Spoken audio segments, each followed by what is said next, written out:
Hello everyone, this is Nishant, your physics गुरु। कैसे हैं आप लोग? आई होप आप लोग मेरे वीडियोस देख रहे हैं और इसको एंजॉय कर रहे हैं। Again I would request all of you to please spread the word, tell the students, tell your friends, those who are in 9th 10th and 11th 12th, so that they can subscribe to my channel, can watch the concepts of physics on my channel. Also, जो भी आपके doubts हैं that you can send me on my WhatsApp number जो कि मेरे channel पे दिया हुआ है. So please subscribe to Physics Guru Nishant, right? So next हम लोग बात करने वाले हैं आज एक टॉपिक के बारे में. We will start the topic of kinematics. What is the introduction of kinematics? Basically, this lecture is also for the IIT Foundation students, those who are in 9th and 10th. These are very basic concepts. ये आप लोगों को अपने 9th और 10th में ही cover कर लेना चाहिए, so that आपको इतना टाइम जो है 11th में जाकर के शुरुआत के टाइम में वो ना लगे, राइट? और जो लोग 11th में टेंशन लेने वाली बात नहीं है, कर सकते हो, but you will need to work more harder, right? So हम लोग स्टार्ट करते हैं काइनेमैटिक्स.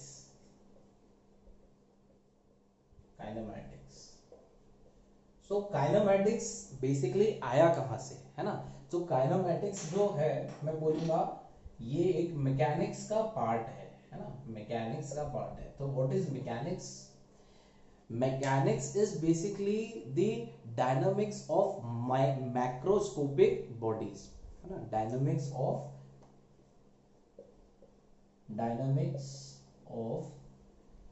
मैक्रोस्कोपिक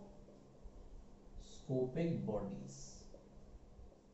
ठीक है, मतलब यहाँ पे क्या है, जो बड़ी, मतलब हम नॉर्मल हमारी लैंग्वेज में बोले तो जो बड़ी बड़ी बॉडीज होती हैं, जैसे एक बॉल हो गई, रोप हो गई, एक ब्लॉक हो गया, उन सब का, उनके सबके ऊपर फोर्स कैसे लगेगा, वो कैसे मूव करेंगे, कैसे वो रुके हुए रहेंगे, ये सारी चीजें आती है मैकेनिक्स में. मैकेनिक्स, यू कैन कंसीडर कि मैकेनिक्स एक ऑल टुगेदर अपने आप में एक सब्जेक्ट है. ठीक है, तो इस सब्जेक्ट के बारे में हम लोग यहाँ पे कुछ पार्ट देखते हैं 11th एंड 12th में, जो कि कॉम्पिटिटिव एग्जाम्स में भी काफी आता है, और 9th और 10th में भी आप कुछ पार्ट देख चुके होंगे जो लोग 11th में है, और उसी का थोड़ा सा एक्सटेंशन है. फिर उसके बाद में चीजें और ज्यादा कॉम्प्लिकेटेड होती जाती है. ठीक है, सो मैकेनिक्स को हम बेसिकली दो पार्ट में डिवाइड कर सकते हैं. First is static, other one is dynamics. Static means when the body is at rest.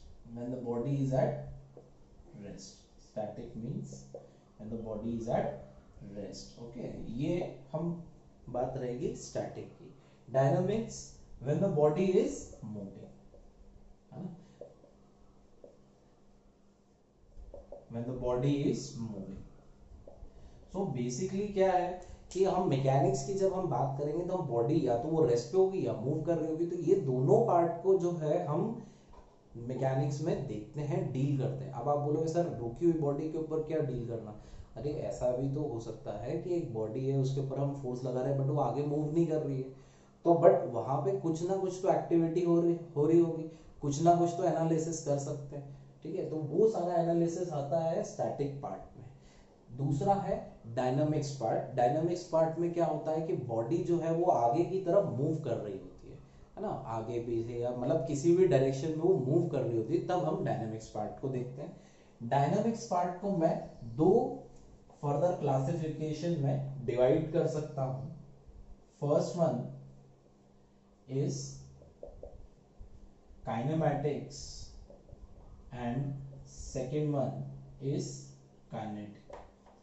So kinematics के बारे में, काइनेमैटिक्स तो हमारा टॉपिक ही है, चैप्टर ही है, तो इसके बारे में तो अभी हम बात करेंगे. काइनेटिक मतलब क्या? Kinetic means analysis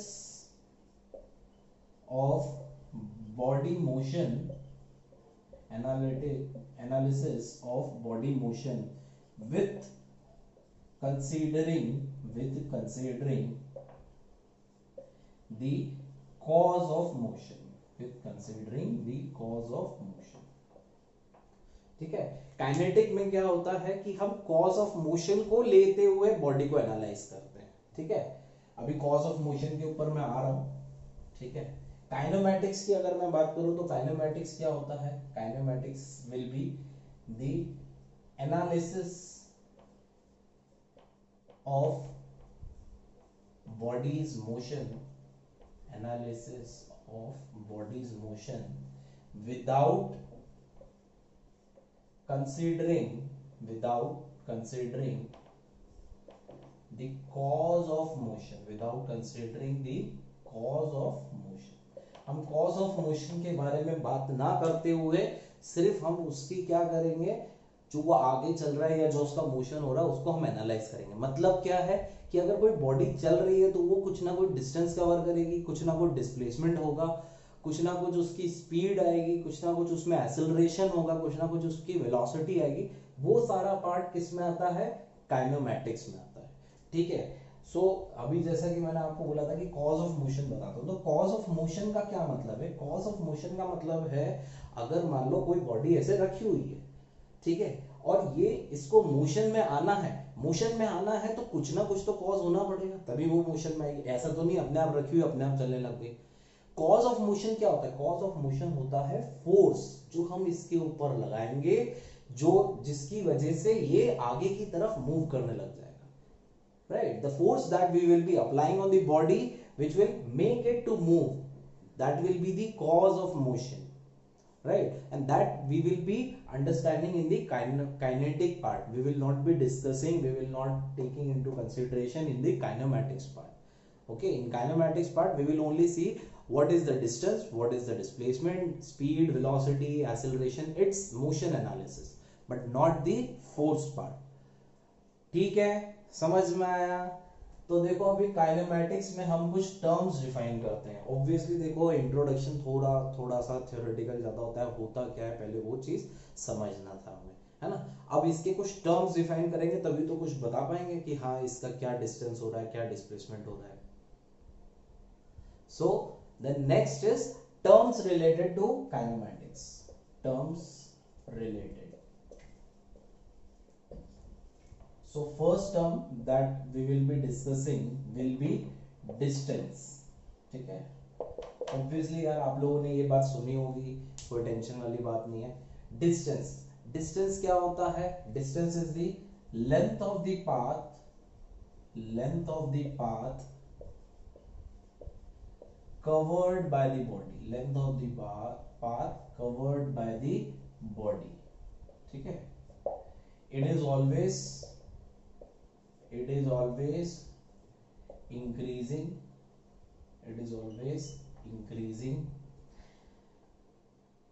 its SI unit, its SI unit is metre. इसकी SI यूनिट क्या होती है? मीटर होती है। It is always increasing. आपने देखा ही होगा, जो भी अगर आप अपने ऑटोमोबाइल में बैठे हैं तो हमेशा डिस्टेंस क्या होता है? बढ़ता ही जाता है, कभी कम नहीं होता है ना? तो ये basically length of the path है जिससे आप ट्रैवल कर रहे हैं ना। जैसे कि अगर मैं बात करूं, मैं एक पॉइंट से दूसरे पॉइंट जा रहा हूं, सपोज अगर मैं ए पॉइंट से बी पॉइंट पर जा रहा हूं तो ये हो सकता है मेरा पाथ 1 हो, ठीक है, ये हो सकता है मेरा पाथ 2 हो। तो जब मैं पाथ 1 से जाऊंगा तो मेरा डिस्टेंस कवर अलग होगा, जब मैं पाथ 2 से जाऊंगा तब मेरा डिस्टेंस कवर अलग होगा। ऑब्वियसली यार वो तो अलग ही होता है, जिस रास्ते हम जाएंगे वही रास्ता होगा। अगर आप अपने घर से स्कूल जा रहे हैं और वहां पे 2 पाथ है, अगर आप अलग अलग पाथ से जाएंगे तो हो सकता है कि आपका डिस्टेंस अलग अलग हो। मैं हो सकता है क्यों बोल रहा हूँ? क्योंकि सेम भी हो सकता है ना, बट ज्यादा प्रोबेबिलिटी कि अलग अलग ही होगा, सेम तो नहीं होता है। एक बड़ा रास्ता है, एक छोटा रास्ता है। छोटे रास्ते से गए तो डिस्टेंस आपने कम कवर किया, बड़े रास्ते से गए बट वहां पे कुछ था, इसीलिए जब आप गए बड़े रास्ते पे तो वहां पे क्या हुआ कि आपका डिस्टेंस ज्यादा कवर हुआ। ठीक है, कुछ था मतलब कोई गोलगप्पे वाला था, कोई टॉफी वाला था, कुछ तो था लालच जिसकी वजह से आप बड़े रास्ते से गए। ठीक है, तो वहां पे आपका डिस्टेंस कवर ज्यादा हो जाएगा। तो अलग अलग पाथ के लिए अलग अलग डिस्टेंस होता है। चलिए ठीक है, बेसिक सी बात है। इसकी यूनिट मीटर होती है। एसआई यूनिट, एसआई यूनिट मतलब क्या होता है? एसआई यूनिट का मतलब ये होता है कि वहां पे एक स्टैंडर्ड है, स्टैंडर्ड्स ने बता दिया कि भाई हमारी ये यूनिट्स होंगी। जैसे मास है तो यूरोपियन कंट्रीज में वहां पे मास को हम लोग दूसरे यूनिट्स में कवर करते थे, दूसरे यूनिट्स में मेजर करते हैं। यहाँ पे हम केजी में मेजर करते हैं। तो कैसे, how they will communicate, so they have listed all this SI units, ठीक है, जो यूनिट्स इन मेजरमेंट में आप लोग पढ़ते हैं, ठीक है। Next term is the displacement. What is the displacement? It is the shortest distance, it is the shortest distance between final position of the body, between final position of the body and initial position of the body, and initial position of the body, ठीक है।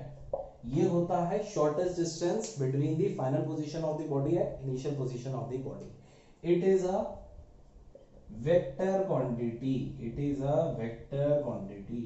जो लोग देख रहे हैं मेरा video अपने साथ साथ में नोट्स भी बना सकते हैं, इसलिए मैं यहाँ पे आपको लिख लिख के बता रहा हूँ। It is a vector quantity. अब वेक्टर क्वांटिटी होता क्या है? वेक्टर क्वांटिटी मतलब फिजिक्स में वो सारी क्वांटिटीज जो मैग्नीट्यूड और डायरेक्शन दोनों पे डिपेंडेंट है। जो लोग 11th में होंगे उन लोगों ने तो सुना ही होगा कि वेक्टर क्वांटिटी कुछ होता है, या उन्होंने अलग से पढ़ा भी होगा, ठीक है। और जो लोग अभी 9th और 10th में देख रहे हैं तो वेक्टर क्वांटिटीज में आप यार ये समझ सकते हो कि कई सारी क्वांटिटीज होती हैं जो अपने डायरेक्शन के ऊपर भी डिपेंड करती हैं, ठीक है। जैसे कि मतलब ये एक फोर्स हो गया, जैसे मतलब मान लो ये एक मास है, अगर यहाँ पे 5 kg का मास है, अगर आप इधर से 3 kg रखो इसके ऊपर और इधर से 2 kg रखो, तो क्या कोई डायरेक्शन का फर्क पड़ रहा है? नहीं पड़ रहा है। इसके ऊपर तो टोटल कितना आ जाएगा? 10 kg आ जाएगा। अब 5 kg आप यहाँ पर है, 3 kg इधर से रख रहे हो, 2 kg भी इधर से रख रहे हो, तो भी क्या आ जाएगा? 10 kg आ जाएगा। तो कोई डिफरेंस नहीं आया। वो यहाँ पे क्या हो जाता है? आपका मास हो जाता है। तो ये मास क्या होगा? स्केलर क्वांटिटी, जो कि सिर्फ मैग्नीट्यूड के ऊपर डिपेंड करता है कि कितना केजी आप ऐड कर रहे हो या सब्ट्रैक्ट कर रहे हो। डायरेक्टली प्लस माइनस मल्टीप्लाई कर सकते हो। लेकिन वहीं यहाँ पे अगर ये एक बॉडी है, ठीक है, इसके ऊपर एक फोर्स अगर आपका इधर से लग रहा है 3 न्यूटन और एक फोर्स इधर से लग रहा है 4 न्यूटन, तो आप इन दोनों को आप डायरेक्टली ऐड नहीं कर सकते। ये नहीं बोल सकते कि इस बॉडी के ऊपर टोटल फोर्स लग रहा होगा 7 न्यूटन, नहीं, क्योंकि इस फोर्स का इफेक्ट अलग होगा, इस फोर्स का इफेक्ट अलग होगा, ठीक है। तो ये सारी क्वांटिटीज होती है, इनमें क्या है? डायरेक्शन भी डिपेंडेंट होती है। अगर मैं दोनों को सेम डायरेक्शन में ही लगा देता तो ठीक है, एक ही डायरेक्शन में आगे बढ़ा रहे हैं, 4 न्यूटन से बढ़ा रहा है, 3 न्यूटन से बढ़ा रहा है। तो ये होती है वेक्टर क्वांटिटीज, जहां पे डायरेक्शन भी डिपेंडेंट होती है। चलो ठीक है, तो ये हो गई हमारी एक वेक्टर क्वांटिटीज है। वेक्टर क्वांटिटी है तो देखो क्या है, हम ए पॉइंट से बी पॉइंट तक जा रहे हैं। अब हम पार्ट 1 से जाएं, पार्ट 2 से जाएं, इट डज नॉट डिपेंड। यहाँ पे डिस्प्लेसमेंट सेम रहेगा। डिस्प्लेसमेंट कौन सा रहेगा? ये वाला शॉर्टेस्ट डिस्टेंस डॉटेड लाइन, ठीक है। आप अपने घर से स्कूल गए, छोटे रास्ते से गए या बड़े रास्ते से गए, दोनों टाइम पे आपका डिस्प्लेसमेंट सेम रहेगा। क्यों रहेगा? क्योंकि आपकी फाइनल पोजीशन क्या है? स्कूल। इनिशियल पोजीशन क्या थी? इनिशियल मतलब शुरुआत वाली। शुरुआत वाली पोजीशन क्या है? आपकी घर। तो इनिशियल पोजीशन आपकी घर है, फाइनल पोजीशन आपकी स्कूल है। तो आप किसी भी रास्ते से जाओ, आपका डिस्प्लेसमेंट सेम होगा, ठीक है। इसलिए वहां पे इसको डिफाइन किया। सो नेक्स्ट हम लोग इन्हीं के कुछ आपस में डिफरेंस वाले कुछ क्वेश्चंस देख लेते हैं, ताकि हमें यहाँ पे क्लैरिटी हो। क्वेश्चंस देखते हैं तभी मजा आता है, तभी क्लैरिटी होती है ना। तो क्वेश्चंस देख लेते हैं अपन। क्वेश्चन में क्या है? पहला क्वेश्चन कि मान लो एक पर्सन था, वो ए पॉइंट पे था, यहां से वो 3 किलोमीटर चला गया। 3 kilometre he has traveled in the east direction, in the east direction. फिर उसके बाद में वो 4 किलोमीटर चला गया इन दी नॉर्थ डायरेक्शन। अब वो सी पॉइंट पे पहुंच गया, ए पॉइंट से बी पॉइंट पे गया, बी पॉइंट से सी पॉइंट पे चला गया। अब यहां पे अगर आपसे पूछा जाए कि what is the distance and what is the displacement, ठीक है, तो देखो डिस्टेंस तो क्या होगा, डिस्टेंस यहाँ पे पहले कितना चला वो 3 किलोमीटर, फिर कितना चला वो 4 किलोमीटर। पहले वो चला है 3 किलोमीटर, फिर चला है वो 4 किलोमीटर, तो कितना चल गया वो 7 किलोमीटर। इसका मतलब उसने डिस्टेंस कितना कवर किया 7 किलोमीटर।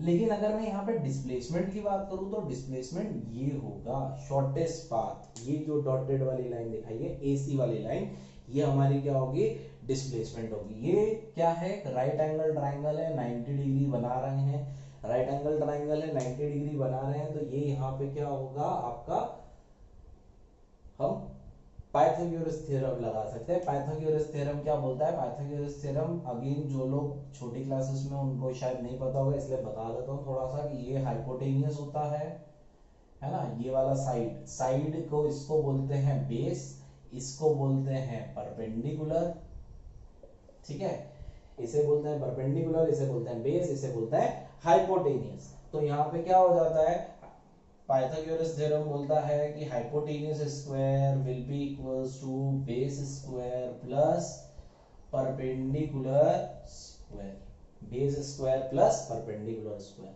हाइपोटेनियस क्या है, hypotenuse is the AC, AC square is equals to AB square plus BC square, ठीक है, AB का वैल्यू 3 स्क्वायर, BC का value 4 square, so AC square is equals to 3 square plus 4 square, तो AC will be equals to under root of 9 plus 16, मतलब कितना हुआ under root 25, under root 25 कितना होगा 5 किलोमीटर, ठीक है। जो लोग छोटी क्लास में उन लोगों को स्क्वायर रूट्स याद करने पड़ेंगे अप टू 20, या जो भी 11th में भी अभी आए हैं उन लोगों को भी कम से कम 25 तक आपको स्क्वायर्स याद होने चाहिए ताकि आपके कैलकुलेशन फास्ट हो, ठीक है।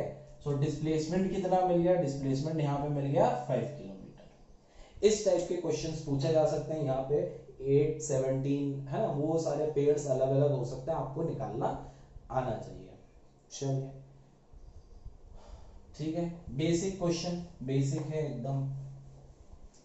इसके बाद में हम एक और क्वेश्चन देखते हैं, क्वेश्चन नंबर 2। क्वेश्चन नंबर 2 ये बोलता है कि यहां पर एक पार्टिकल था ए पॉइंट पे, ये क्वार्टर सर्कल कंप्लीट करके बी पॉइंट पे चला गया, ओ सेंटर है, रेडियस, ये सर्कुलर पार्ट में जाकर के बी पॉइंट पे चला गया फर्स्ट क्वार्टर कंप्लीट करके, ठीक है। अगर अगेन यहाँ पे आपसे पूछ लिया कि what is the distance cover and what is the displacement, ठीक है।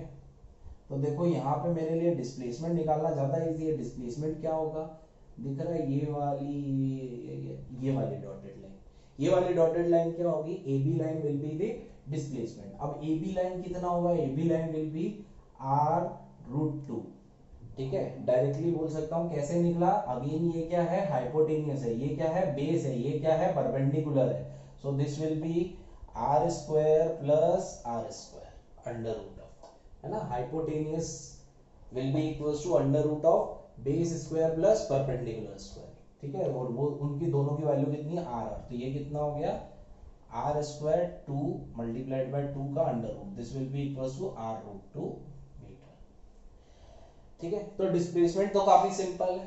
अब हम डिस्टेंस कैसे निकालेंगे, डिस्टेंस हम निकालेंगे तो अगर ये पूरा सर्कल चल जाता, अगर ये पूरा सर्कल चल जाता तो इसका डिस्टेंस कितना कवर होता, पूरा सर्कल कवर करने पे इसका डिस्टेंस कवर होता सर्कमफेरेंस ऑफ द सर्कल के बराबर, सर्कमफेरेंस ऑफ द सर्कल के बराबर, ठीक है। सर्कमफेरेंस ऑफ सर्कल कितना होता है 2 पाई इंटू आर, और ये 1/4 चला है तो 2 pi r divided by 4, so this will be equals to 2 pi r divided by 4, this will be equals to pi r by 2।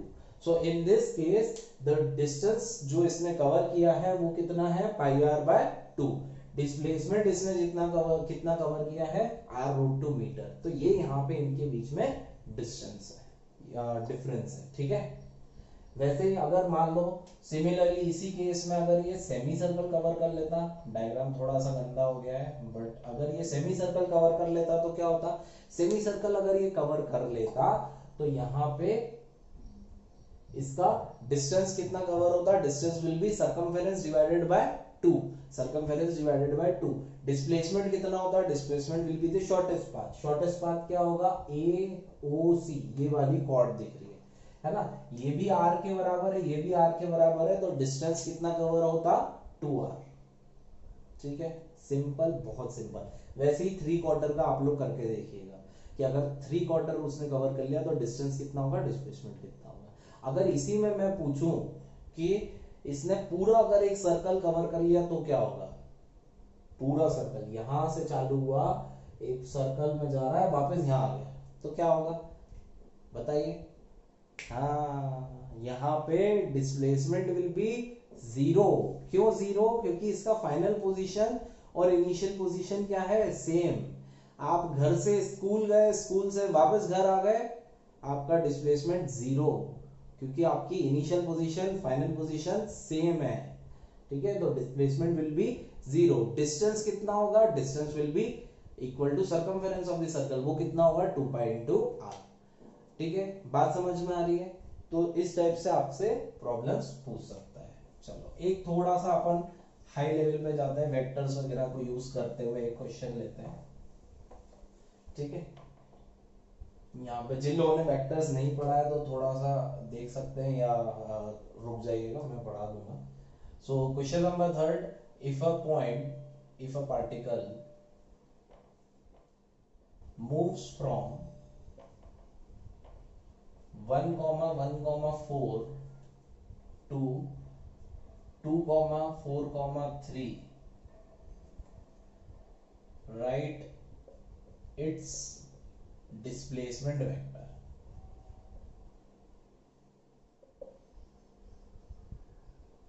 अब इस केस में क्या आप डिस्टेंस के बारे में कुछ बोल सकते हैं, नहीं बोल सकते, क्योंकि आपको नहीं पता वो कौन से पाथ से गया है। वो एक पॉइंट पे था, मान लो ए पॉइंट पे था वो 1,1,4 पे, यहां से वो बी पॉइंट पे चला गया 2,4,3 पे। ठीक है, अब कौन से पाथ से गया है वो, ऐसे गया है, ऐसे गया है, ऐसे गया है, ऐसे गया है, ऐसे गया है, कैसे भी जा सकता है। तो डिस्टेंस के बारे में हम नहीं बोल सकते, बट हम डिस्प्लेसमेंट के बारे में बोल सकते हैं, क्योंकि डिस्प्लेसमेंट किसके ऊपर डिपेंड कर रहा था, डिस्प्लेसमेंट डिपेंड कर रहा था फाइनल पोजीशन के ऊपर और इनिशियल पोजीशन के ऊपर। तो देखो फाइनल पोजीशन वेक्टर क्या होगा, या डिस्प्लेसमेंट वेक्टर वो हम ऐसे लिखते हैं। ठीक है, एस के ऊपर एरो, अगर जो भी हम वेक्टर्स लिखना है तो उसके ऊपर हम क्या लगा देंगे, arrow. So displacement vector will be equals to R final minus R initial. Now what is R final? R final is 2i cap plus 4j cap plus 3k cap minus I cap plus j cap plus 4k cap। अब ये I cap, j cap, k cap क्या होता है, अगर कुछ लोगों ने नहीं पढ़ा तो बता देता हूं। ठीक है, कि ये ऐसे x एक्सिस होती है, ये y एक्सिस होती है, z एक्सिस होती है। x एक्सिस की तरफ जो यूनिट वेक्टर होता है वो होता है आई कैप, y एक्सिस की तरफ जो वेक्टर होता है वो होता है j कैप, और z एक्सिस की तरफ जो वेक्टर होता है वो होता है k कैप। ये काफी बड़ा टॉपिक है, डिस्प्लेसमेंट वेक्टर कैसे निकालना एक अलग से अपना एक टॉपिक है। ठीक है, जो कि नॉर्मली पढ़ाया जाता है, 11th में जो भी आए होंगे उनको पढ़ाया गया होगा। तो देखो यहाँ पर डिस्प्लेसमेंट वेक्टर क्या हो जाएगा, I cap plus 3j cap minus k cap, this will be the displacement vector. ये अभी मैं आप लोगों को इसलिए बता रहा हूं क्योंकि ये इस टॉपिक में भी है, जो आप लोगों ने वेक्टर में भी पढ़ा होगा तो वो पूछा जा सकता है। This will B final position vector minus initial position vector. Position vector आपको निकालना वेक्टर में देखना पड़ेगा, तो इस टाइप के क्वेश्चन पूछे जा सकते हैं। चलिए ठीक है, अब एक आप लोगों से एक लॉजिकल सा थोड़ा सा क्वेश्चन पूछता हूं मैं। ठीक है, ये आप लोगों को ही बताना है मुझे। ठीक है, कि अब एक पर्सन है, रामू शामू कुछ भी बोल लो, रामू बोल लेते हैं। ठीक है, रामू, वो यहाँ पे खड़ा है, ऐसे खड़ा है कि 1 2 3 4 5 6 7 8 9 और 10th वाले स्टेप पे एक पिट है जो कि खुला है, ठीक है, पिट है जो कि खुला है, ठीक है। अब ये क्या है, ये ऐसे चलता है, ही takes 2 steps forward then 1 step back, मतलब ये इधर इधर जाएगा फिर वापस आ जाएगा, 2 स्टेप आगे चलेगा, 1 स्टेप पीछे आ जाएगा, 2 स्टेप आगे चलेगा, 1 स्टेप पीछे आ जाएगा, 2 स्टेप आगे चलेगा, 1 स्टेप पीछे आ जाएगा, ठीक है। इस टाइप से इसका मोशन है। आपको बताना है कितना इसने डिस्टेंस कवर कर लिया होगा और कितना इसका डिस्प्लेसमेंट हो गया होगा।